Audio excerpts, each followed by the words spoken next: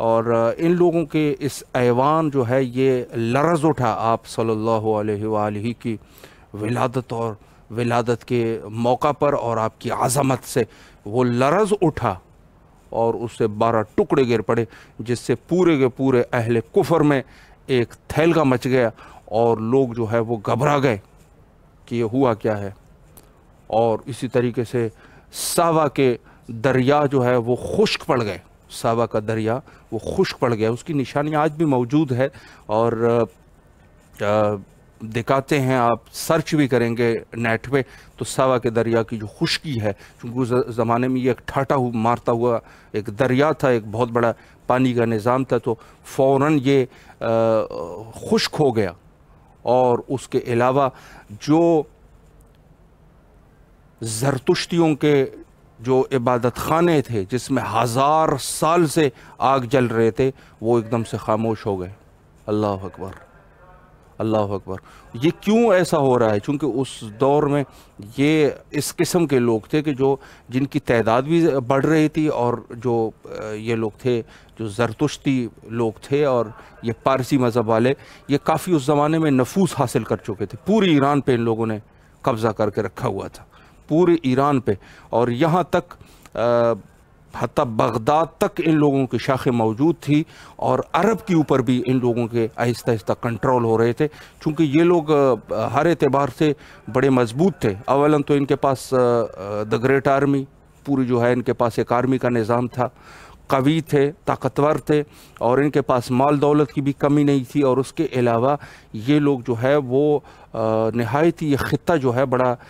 زرخیز خطہ شمار ہوتا تھا، اور لوگ جو ہے یہاں پر کام کرنے کے لیے آتے تھے، چونکہ ان کے پاس مال دولت جیسے عرض کر چکے زیادہ ہو چکے تھے، اور بالکل کو کافر تھے، مجوسی مذہب،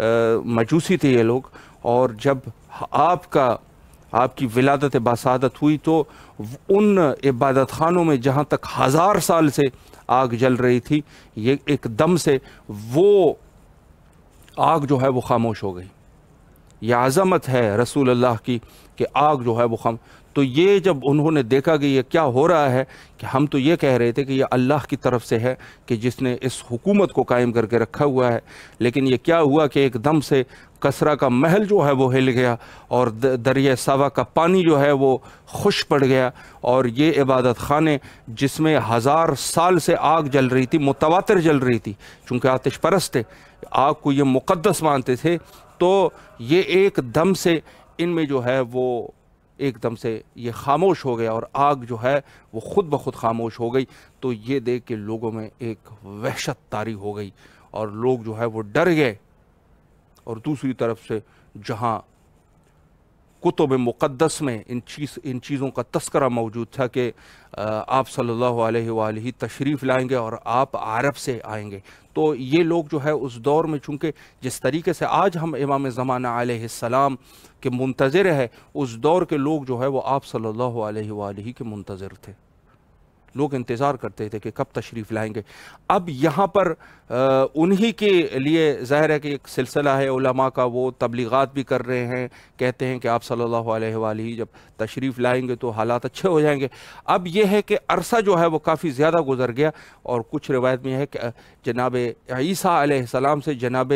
حضرت رسالت مآب صلی اللہ علیہ وآلہ تک 3000 سال گزر گئے، 3000 سال، تو یہ بہت بڑا عرصہ ہوتا ہے، 3000 سال گزر گئے۔ اور جب آپ تشریف لے آئے، جب اعلان نبوت بھی آپ نے کر دی، تو اس دور میں چونکہ ظاہر ہے کہ ان کے علماء کے اچھی خاصی دکانیں انہوں نے کھول دی تھی، اور لوگ جو ہے ان کی ارادت مند ہو گئے تھے۔ اب ان کو خوف پڑا۔ کتاب مقدس میں لکھا ہوا تھا کہ یہ جو علامات ہے، چونکہ اس میں ظاہر ہے کہ علامات موجود تھے کہ جزیرہ عرب سے، اور وہ جو 2 پہاڑیوں کا ذکر ہے، اس میں جو ہے یہ شخص جو ہے وہ آ جائیں گے، اور یہ آخری رسول ہوں گے اللہ کی طرف سے، سارا کچھ لکھا ہوا تھا۔ انہوں نے یہ دیکھ کے کہا کہ اگر ہم ان کی تصدیق کر دیں اور ان کی اس اعلام نبوت کو ہم اگر قبول کریں، تو ظاہر ہے کہ ہماری دکانیں تو بند ہو جائے گی۔ دلیل کیا لے کے آ گئے؟ دلیل بھی کافرانہ دلیل لے کے آ گئے۔ کہا کہ ہم لوگ جو ہے وہ عیسائی ہے، اور وہ جو آئیں گے وہ ہماری ہی نسل میں سے آئیں گے، وہ ہمارے، یہ تو عرب ہے، تو یہ ہمارے نسل سے نہیں ہے، ہماری نجات سے نہیں ہے۔ تو انہوں نے یہ دلائل پیش کیے اور ایک طریقے سے تعصب کی طرف لوگوں کو انہوں نے مائل کر دیا کہ وہ جو آئیں گے وہ تو ہمارے خود کی نسل میں سے، ہم میں سے ہوں گے، یہ تو کوئی اور ہے، یہ تو کوئی اور ہے، لوگوں کو گمراہ کر گئے۔ یہاں پر میں ایک عرض کروں آپ کی خدمت میں، ہم لوگ جب امام زمانہ علیہ السلام کا انتظار کرتے ہیں، دعائیں کرتے ہیں، یہ کرتے ہیں، خدا نہ خواستہ کہ یہ ایسا ہمارے ساتھ نہ ہو جائے۔ وہ لوگ بھی ایسے ہی تھے، وہ اس دور کے محمد صلی اللہ علیہ وآلہ کے ساتھ جب اعلان نبوت کر دی تو یہ لوگ جو ہے وہ بھٹک گئے۔ اسی وجہ سے ہمارے پاس بھی کچھ روایات کا سلسلہ موجود ہے کہ کچھ مفتی جو ہے وہ انکار کر دیں گے، کہیں گے ارجع یا ابن فاطمہ، اے فاطمہ کے بیٹے آپ پلٹ جاؤ، ہمیں ضرورت نہیں ہے، یہ جو آپ کر رہے ہو یہ تو ہمیں بہتر ہے، ہم بہتر طریقے سے اس کو کر سکتے ہیں، یہ چیزیں تو ہمیں آتی ہے، ضرورت ہی نہیں ہے۔ تو عزیزان محترم، یہ چیز ہم نے دیکھنی ہے کہ جس طریقے سے، جس طرح سے وہ لوگ جو ہے وہ انکاری ہو گئے تھے، تو کئی خدا نخواستہ ہم لوگ جو ہے وہ کام نہ کرے جو انہوں نے کر دیا تھا۔ تو عرض یہ کہ جب خود حضرت ظہور فرماتے ہیں اور لوگ جو ہے وہ معجزات دیکھتے ہیں اور لکھتے ہیں کہ 300 تک معجزات جو ہے وہ آپ صلی اللہ علیہ وآلہ نے انجام دیے تھے۔ اور جیسے باقی سابقہ جو انبیاء تھے ان کے پاس ظاہر ہے کہ ایک معجزہ ہوتا تھا یا 2 معجزے ہوتے تھے۔ عیسیٰ علیہ السلام کے پاس، حضرت موسیٰ علیہ السلام کے پاس، حضرت ابراہیم علیہ السلام کے پاس، باقی جتنے بھی انبیاء علیہ السلام تھے ان کے پاس بھی معجزے ہوا کرتے تھے، یا 1 یا 2۔ آپ صلی اللہ علیہ وآلہ کے پاس 300 معجزے تھے، 300 معجزے تھے کہ جو آپ نے انجام دیا۔ اور اس میں سے سب سے بڑا معجزہ وہ شق القمر، جو ان لوگوں نے کہہ دیا کہ اگر آپ اللہ کے سچے نبی ہے، آپ اگر اللہ کے سچے نبی ہے تو ہمیں چاند جو ہے وہ 2 ٹکڑے کر کے دے گا۔ تو آپ نے انگلی کے اشارے سے چاند کے 2 ٹکڑے کر دیے۔ اللہ اکبر، چاند کے 2 ٹکڑے ہو گئے اور لوگوں کے لیے سب چیزیں جو ہے وہ واضح ہو گئی۔ لیکن آخر میں کیا ہوا؟ منکر ہے، کافر ہے، کافر جو ہے وہ ظاہر ہے کہ اپنے کفر سے اتنی آسانی سے اپنے کفر کو چھوڑتا نہیں ہے، تو انہوں نے اس کا بھی انکار کر دیا اور کہا کہ یہ بنو ہاشم ہے اور یہ جادوگر ہوتے ہیں۔ یہ جملہ جو ہے کافی، جہاں سے ان کفار نے کہا تھا، تو یہ آخر تک جو ہے یہی کچھ ہوتا تھا کہ جب ہمارے ائمہ اطہار علیہ السلام ان سے کوئی معجزہ جب وہ کرتے تھے، کوئی معجزہ کرتے تھے، تو یہ لوگ وہی اسی دین پہ چونکہ قائم تھے، تو یہ لوگ جو ہے یہی کہتے تھے کہ یہ بنو ہاشم جو ہے بہت بڑے جادوگر ہے۔ لا الہ الا اللہ۔ تو سلسلہ وہاں سے شروع ہوا، اور جب آپ نے اعلان نبوت، ظاہر ہے کہ آپ کی جو عرصہ ہے 40 سال میں آپ نے اعلان نبوت فرمائی، لیکن اس سے پہلی بھی کہتے تھے کہ جب لوگ اس دور میں خانہ کعبہ جو ہے یہ اس میں بہت سارے بت تھے۔ کچھ لوگ کہتے ہیں کہ بت جو ہے وہ خانہ کعبہ کے اندر تھے، کچھ نے کہا نہیں، خانہ کعبہ کے اندر نہیں تھے، خانہ کعبہ کے باہر تھے، دیواروں کے ساتھ ساتھ انہوں نے بت بنائے ہوئے تھے۔ ہر قبیلے کے اپنا ایک بت ہوا کرتا تھا، جتنا بڑا قبیلہ ہوا کرتا تھا اتنا بڑا بت ہوا کرتا تھا۔ اللہ اکبر، یعنی بتوں کی پوجا جو ہے وہ شروع ہو چکی تھی، اور یہ بت جو ہے یہ ان کے پرانے بادشاہوں کے، پرانے جو لوگ تھے ان کے بتیں انہوں نے بنائی ہوئی تھی۔ تو اس میں جو ہے تقریباً کہتے ہیں کہ اس زمانے میں 60 قبائل تھے، اور ہر قبیلے کا اپنا اپنا 360 قبائل تھے، اور 360 قبائل کا اپنا اپنا بت ہوا کرتا تھا۔ جتنا بڑا قبیلہ اتنا بڑا بت۔ لوگ جو ہے یہاں پر بتوں کی پوجا کے لیے آتے تھے، جو آج کل ہم مناسک حج انجام دیتے ہیں، اسی طریقے سے ان کی بھی کبھی دن ہوا کرتا تھا، اور وہ بھی آ کے بتوں کی پوجا کے لیے ایک دن ہوا کرتا تھا، اور یہ لوگ جو ہے وہ وہاں پہ آ کے بتوں کی پوجا کرتے تھے۔ تو جو لوگ وہاں سے آتے تھے حتیٰ بت پرست تھے، تو ان کے پاس ظاہر ہے کہ مال اسباب یہ سب چیزیں بھی ہوتی تھی، تو پوچھتے تھے کہ یہاں پر کوئی امین ہے کہ جس کے پاس ہم یہ مال جو ہے وہ رکھ لیں، کوئی ایسا امین ہے اس شہر میں مکہ میں، کوئی ایسا امین ہے کہ جس کے پاس ہم اپنا یہ مال رکھیں اور پھر آخر میں جاتے ہوئے یہ مال ان سے لے لیں۔ تو لوگ یہ کہا کرتے تھے، اللہ اکبر، کہا کرتے تھے ہاں ایک شخص ہے، اس کا نام محمد امین ہے، اس کا نام محمد امین ہے صلی اللہ علیہ وآلہ۔ اور یہ لوگ جو ہے وہاں پر آ کے اپنے مال اور ان چیزوں کو لا کے حضرت رسالت مآب جو کہ محمد امین کے نام سے معروف تھے وہ دے دیتے تھے اور آخر میں لے جاتے تھے۔ تو امانت یہ تھی، اور صادق بھی اس قدر صادق تھے کہ جہاں پر کوئی مسئلہ آتا تھا تو کہہ دیتے تھے کہ محمد صادق سے جا کے پوچھ لو، وہی تو سچا ہے، وہ کبھی جھوٹی نہیں بولتے۔ تو یہ آج تک جہاں تک ہے اس دور میں بھی یعنی صادق اور امین جو کہ ہم بچپن سے ہی پڑھتے آ رہے ہیں، تو یہ چیزیں جو ہے وہ معروف تھی آپ صلی اللہ علیہ وآلہ کی۔ اور جب آپ کم عمری میں تھے، ظاہراً کم عمری میں تھے، وگرنہ ہمارا تو عقیدہ ہے کہ رسول جو ہے اس دور میں بھی رسول تھے کہ جب آدم جو ہے وہ مٹی اور پانی کے درمیان تھے، یعنی جہاں پر وہ خاک، گل اور آب کے درمیان تھے۔ حضرت آدم علیہ السلام اس دور میں بھی نبی تھے، حدیث موجود ہے طرفین کی کتابوں میں، تو ہمارا تو یہ بھی عقیدہ ہے۔ لیکن 40 سال میں آپ نے اعلان نبوت کر دیا، اور آپ جب بچے ہوا کرتے تھے، یعنی ظاہراً آپ کی ایج اور آپ کی سن مبارک جو ہے وہ کم تھی، تو آپ جو ہے اپنے چچا حضرت ابو طالب علیہ السلام کے ساتھ جب جایا کرتے تھے، تو لوگ جب آپ کی چہرے کی طرف دیکھتے تھے تو لوگ جو ہے بڑے متاثر ہو جاتے تھے اور کہتے تھے کہ یہ کون ہے کہ اس قسم وجیح چہرہ ہے ان کا، یہ بچہ کون ہے؟ تو کہتے تھے یہ ابو طالب کا بھتیجا ہے۔ اللہ اکبر، ابو طالب کا بھتیجا ہے۔ تو لوگ جو ہے وہ آپ کے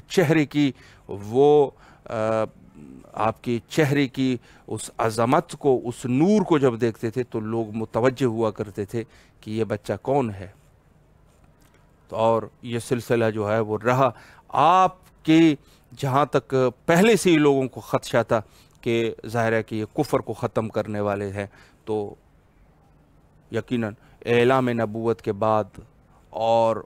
اس سے پہلے بھی یعنی خود حضرت ابو طالب علیہ السلام آپ کی حفاظت فرمایا کرتے تھے۔ اور لوگ جو آج کل یہ کہتے ہیں، یہ تعصب کرتے ہیں، جہاں پر ابو سفیان جیسے کافر کو، ابو جہل جیسے کافر کو، اور عرض کروں آپ کی خدمت میں ابو سفیان اور اس قسم کے شخصیات، ابو سفیان جیسے کافر کو لوگوں نے مسلمان بنا دیا کہ وہ اسلام پہ تھے، اور حضرت ابو طالب علیہ السلام پر یہ کہا کرتے تھے کہ نعوذ باللہ من ذالک، وہ آخر تک ایمان نہیں لائے۔ تو یہ ایک صاحب تھے، وہ کہہ رہے تھے، بہرحال نام تو میں نہیں لوں گا، وہ بڑے معتدل تھے اور تھے اہل سنت والجماعت سے، لیکن یہ ہے کہ جو مذہب شیعہ کے کچھ جو اچھے عقیدے ہیں ان کی بھی دفاع کیا کرتے تھے۔ بہرحال وہ مذہب شیعہ کی بھی کافی سارے اعتقادات کو قبول کرتے تھے، اور بڑے ان کے کلپ وغیرہ بھی چل رہے۔ تو جب وہ بھی حضرت ابو طالب علیہ السلام پر آ گئے تو انہوں نے بھی کہا کہ لکھا ہے کہ یہ کا کلمہ انہوں نے نہیں پڑھا تھا، تو بات یہ ہے کہ انہوں نے کہا شیعوں کا کیا عقیدہ، کہتے شیعوں کا بھی یہی عقیدہ ہے کہ وہ آخر میں کلمہ نہیں پڑھے۔ تو یہ زیادتی ہے ان لوگوں کی، ہمارے پاس تو روایات موجود ہے، آپ کے روایات تو ہمارے لیے حجت ہی نہیں ہے، ہمارے پاس تو روایات موجود ہے۔ حضرت امیر المومنین علیہ السلام فرماتے ہیں کہ اگر ایک طرف پورے کائنات کے لوگوں کا ایمان رکھا جائے اور دوسری طرف میرے والد بزرگوار حضرت ابو طالب علیہ السلام کی ایمان کو رکھا جائے تو یہ زیادہ سنگین ہے، یہ زیادہ سنگین ایمان ہے، اور یہ دوسروں کے پورے دنیا کی ایمان سے جو ہے وہ میرے والد کا ایمان جو ہے وہ زیادہ ہے۔ اور جب شعر پڑھا کرتے تھے حضرت ابو طالب علیہ السلام کی دفاع میں، ظاہر ہے دو کلمات سب کو پتہ ہے ان چیزوں کا۔ حضرت ابو طالب علیہ السلام وہ شخصیت تھی کہ جب آپ کی رحلت ہوئی تو آپ صلی اللہ علیہ وآلہ نے ایک مرثیہ باقاعدہ پڑھا، اور آپ جو ہے آپ نے گریہ فرمایا، اور آپ نے گریہ فرمایا کہ میرے چچا جو ہے، جو میرے ناصر اور مددگار رہے ہمیشہ، آج وہ ہمیں چھوڑ کے چلے گئے۔ اور اس کے علاوہ جب یہ شعر اور کیونکہ حضرت ابو طالب علیہ السلام شاعر بھی تھے، تو جب وہ شعر وغیرہ حضرت امیر المومنین علیہ السلام کے سامنے پیش کیے جاتے تھے تو آپ خوش ہوا کرتے تھے اور کہتے تھے یہ میرے والد کے اشعار ہے، یہ میرے والد کے وہ اشعار ہے کہ جس کو سن کے ہم خوش ہوا کرتے ہیں۔ تو آپ کی خدمت میں عرض کروں کہ حضرت ابو طالب علیہ السلام اور آپ کی عظمت تو خود ایک بہت بڑا جو ہمارے پاس یہ آج جو احسانات ہے رسول اللہ کے، تو اس میں ایک بہت بڑا ہاتھ حضرت ابو طالب علیہ السلام کا بھی ہے۔ اور یہاں تک میں عرض کروں کہ جب خود رسالت مآب صلی اللہ علیہ وآلہ نے یوم دار کے موقع پر اور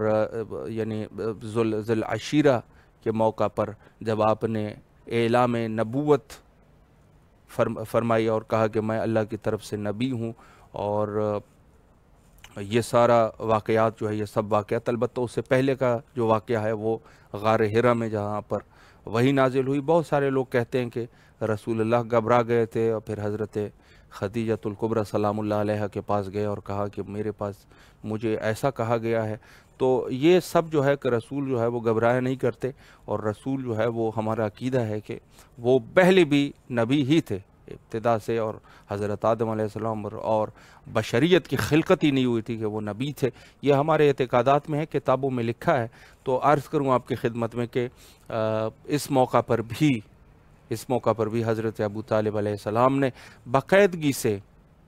سب لوگوں کو بلایا اور وہاں پر کھانا کھلایا، اور اس کے بعد جو ہے فرمایا کہ یہ میرے بھتیجے جو ہے آپ سے کچھ کہنا چاہ رہے ہیں۔ تو وہاں پر اعلام نبوت، اور لوگ جو ہے بہرحال اس دور میں جو کہ قبول نہیں کیا، وہ لوگ سب کافر تھے کافی، تو اس میں بہت سارے لوگوں نے قبول نہیں کیے اور کہا کہ ہم جو ہے وہ ان چیزوں کو قبول نہیں کرتے۔ لیکن یہ ہے کہ وہاں پر بھی جیسے کہا گیا کہ ایک دفعہ رسول اللہ نے فرمایا کہ میرا کون ہے جو اسلام قبول کرے اور مجھے سچا نبی مانے، تو حضرت امیر المومنین علیہ السلام چونکہ اس دور میں کم سنی کے حالت میں تھے، سب سے پہلے اٹھے اور فرمایا کہ لبیک یا رسول اللہ، ہم جو ہے اے خدا کے رسول ہم حاضر ہیں، ہم آپ کو سچا نبی بھی مانتے ہیں اور آپ کے اوپر ایمان لاتے ہیں۔ تو یہ جو ہے سب سے پہلا حضرت امیر المومنین علیہ السلام کی عظمت، اور یہ بہرحال لکھا گیا ہے، اور یہ سب جو ہے واقعات لکھے ہوئے ہیں۔ لوگوں نے دشمنی میں آ کے کہا کہ یہ چھوٹوں میں سے انہوں نے سب سے پہلے قبول کر لیا تھا، بڑوں میں جو ہے وہ کسی اور صاحب کا نام لیتے ہیں، بڑوں میں اس نے قبول کر لیا تھا۔ بڑے اور چھوٹے کیا ہوتے ہیں؟ رسول نے فرمایا ہے کوئی جو ہم پہ ایمان لائے اور ہماری نبوت کو جو ہے وہ تسلیم کرے، تو حضرت امیر المومنین علیہ السلام فوراً اٹھے اور فرمایا کہ میں ہوں جو آپ کی نبوت کو قبول کرتا ہوں۔ لوگوں نے بغض اہل بیت میں کیا کچھ جو ہے وہ گھاڑ دیا اور کہا کہ یہ تو چھوٹوں میں تھے، پھر بڑوں میں تھے، پھر خواتین میں تھے، پھر تو یہ سلسلہ ایک شروع ہو گیا۔ تو میں یہ عرض کرتا ہوں کہ چھوٹا جو ہے، جو سب سے چھوٹا ہے، میں حضرت امیر المومنین علیہ السلام کا مقایسہ کسی سے بھی نہیں کرنا چاہتا اور ہو بھی نہیں سکتا۔ لیکن یہ ہے کہ میں آپ کو بتاؤں کہ چھوٹے بچے بھی بیٹھے ہیں، سب بیٹھے ہیں، میں بات کر رہا ہوں، ایک بات آپ نے کر دی، چھوٹے بچے کی سمجھ میں آ گئی، یہ جو بوڑھا بیٹھا ہوا ہے اس کی سمجھ میں بعد میں آئی، تو اس بوڑھے کی عقل کو جو ہے وہ سلوٹ ہے، اس کو بات جو ہے بڑی دیر سے سمجھ آتی ہے، چھوٹے بچوں کو سمجھ آ جاتی ہے بات کی، بوڑھے کو سمجھ بعد میں آتی ہے۔ تو بات یہ ہے کہ یہ چیزیں جو ہے یہ آپ ہمیں مت سکھائیے، یہ بہت آسان سی چیز ہے اور خود اپنا مسخرہ کرو گے اور کچھ نہیں ہے۔ یہ سب سے پہلے جو ہے اسلام اور رسول اللہ کے دفاع میں جو شخصیت کھڑی ہوئی وہ حضرت امیر المومنین علیہ السلام ہے، اور وہاں پر یہ اعلان کر دیا، فرمایا کہ میرے بعد میرا جانشین حضرت امیر المومنین علیہ السلام ہے۔ تو یہ عقیدہ خلیفۃ بلا فصل، اس کا وجود جو ہے وہ ذی العشیرہ سے شروع ہوا ہے، غدیر کا موقع بعد میں ہے، ذی العشیرہ سے شروع ہوا، اور ہم لوگ جو ہے اس چیز پر ایمان رکھتے ہیں۔ سلسلہ یہ ہے کہ خود آپ کی نبوت اور پھر اس کے بعد اپنے جانشین کا آپ نے اعلان بھی کر دیا کہ میرے بعد جو ہے وہ حضرت امیر المومنین علیہ السلام ہے، اور بعد میں جو ہے وقت کے ساتھ ساتھ یہ آگے سلسلہ گیا، اور یہاں تک کہ ائمہ اطہار علیہ السلام کا کنسیپٹ بھی خود آپ نے پیش کیا، اور